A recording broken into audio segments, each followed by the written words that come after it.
Viewers, তো এই বিল্ডিংটার বর্তমান ফাঁকার কাম কমপ্লিট হয়েছে, আপনারা দেখতে পাইবা আজকের ভিডিওর মাধ্যমে। তো এই বিল্ডিংটা 3তলা ফাউন্ডেশন দিয়া 1তলা বর্তমান কাম কমপ্লিট হইব, আপনারা দেখতে পাইবা এই ভিডিওর মাধ্যমে। তো এই বিল্ডিংটার ফ্লোর প্ল্যানটা কিলা হইছে, আপনার ঘরের ডিজাইনটা কিলা আছে, সম্পূর্ণ এই বিষয়ে আজকের এই ভিডিওর মাধ্যমে আপনারা দেখতে পাইবা। যারা বাই আনতে চাইতে আপনারা 3তলা ফাউন্ডেশন দিয়া 1তলার কাম বর্তমান করাইতা।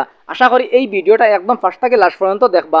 এই ভিডিও থেকে একটা আইডিয়া, একটা ধারণা আপনারা নিতে পারবা যে আপনার তো কিলা কোন হিসাবে ফ্লোর প্ল্যানটা করলে আপনার তোর বিল্ডিংটা দেখতে সুন্দর হইব, বা কিলা ডিজাইন করলে সিম্পলের মাঝে ডিজাইনটা কিলা করলে দেখতে সুন্দর হইব।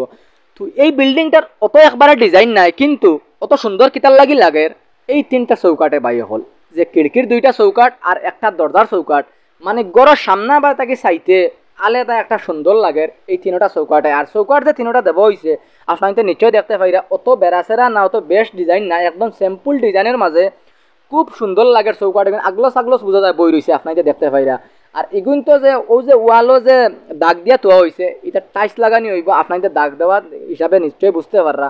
তো টাইস উইস লাগানির বাদে আপনার ঘরত কালার উলার করার বাদে সম্পূর্ণ কাম ওই যাক। আমি আরও একটা ভিডিও আপনার বিস্তারিত হিসাবে দিও যে এই ঘরের টোটাল অ্যামাউন্ট কত টাকা হয়েছে, কত টাকা খরচ হয়েছে, আশা করি কত স্কোয়ার ফুট আছে, কত ফুট বাই কত ফুট আছে, সম্পূর্ণ বিস্তারিত আরও একটা ভিডিও আমি আপনার দেব। কালার উলার সম্পূর্ণ ওই যাক হইলে আপনার নিশ্চয় বুঝতে পারবা যে ইলে এখন বিল্ডিং বানাইলে কত টাকা খরচ হইব, কত টাকার ভিতরে আপনার তো হ্যান্ড ওভার করতে পারবা ইলে এখন বিল্ডিং। তো বর্তমান আমি এই ফ্লোর প্ল্যানটা ঘরের ডিজাইনটা আমি আপনার দেখাই, রুমের ডিজাইন যা কিলা হয়েছে, রুমের প্ল্যানিং কোন হিসাবে হয়েছে না হয়েছে আপনার নিশ্চয় আজকের এই ভিডিওর মাধ্যমে দেখতে পাইরা। ধৈর্য ধরে ভিডিওটা একদম লাস্ট পর্যন্ত আপনার দেখবা।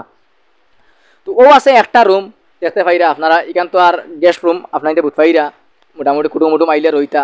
হর রুমের লগে ল্যাট্রিন বাথরুম আছে। এর বাদে রুম যেটা মোটামুটি 12 foot by 13 foot, 14 foot by 14 foot, 14 foot by 13 foot, 13 foot by 13 foot, 11 foot by 12 foot ও হিসাবে রুম আছে এই বিল্ডিং ঘর।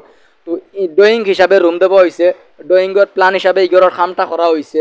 আপনার কিছু খাম দেখলে বুঝতে পারবা, বা ভিডিওটা আসলে দেখলে আপনাদের সম্পূর্ণ বুঝতে পারবা যে ড্রয়িং প্ল্যান হিসাবে এই ঘরের খামটা হয়েছে।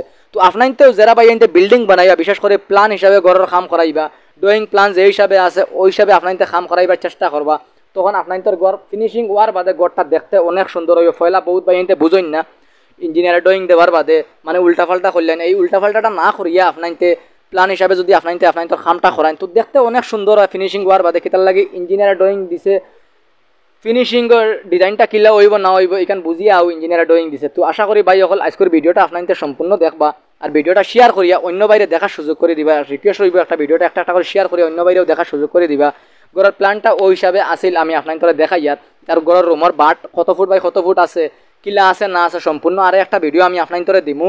আপনাদের নিশ্চয়ই দেখতে পাইবা যে ঘরের খামটা পুরো কমপ্লিট হয়ে যাক, তখন আপনাদের ভিডিওটা দিতে বা মাফ মেজারমেন্ট হইতে আমারও ভালো লাগবে, আপনাদের শুনতে মজা লাগবে। তো এখন বর্তমান প্ল্যানটা ও পর্যন্ত আসিল, আমি আপনাদের দিলাম।